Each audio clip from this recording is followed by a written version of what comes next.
here we need to find out the measurement of I, J, and H.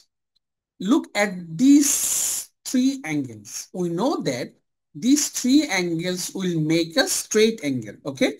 So sum of these three angles will make 180.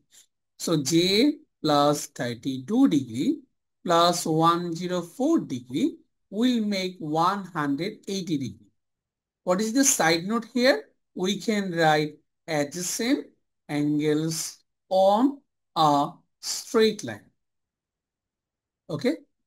Now J plus 104 plus 32, that will be 136 degree equal to 180. Then the measurement of J will be 180 degree minus 136. Now subtract 6, then it will be 4, we have 1, 8 minus 4 will be 44 degree. So measurement of J is 44 degree. Done. Now we need to find out I.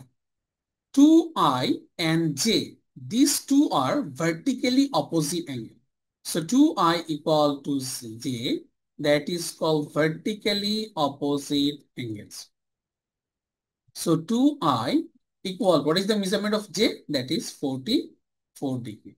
Then the measurement of I will be 44 by 2. That is 22 degree.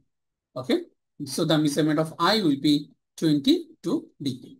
Now we need to find out the measurement of H. Okay. So how can you find out measurement of H? Look, H 90, 24, J. Look at these four angles. These four angles will make a straight angle. Okay.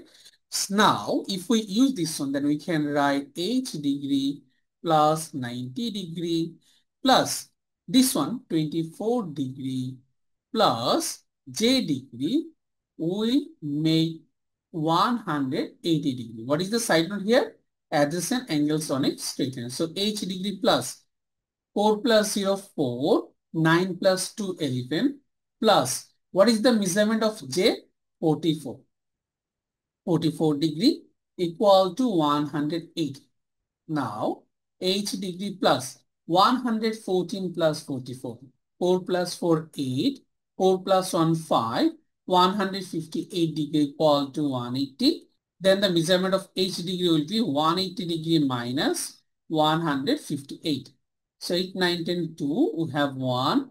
So 8 minus 6 will be 2. 22 degree. That is our solution.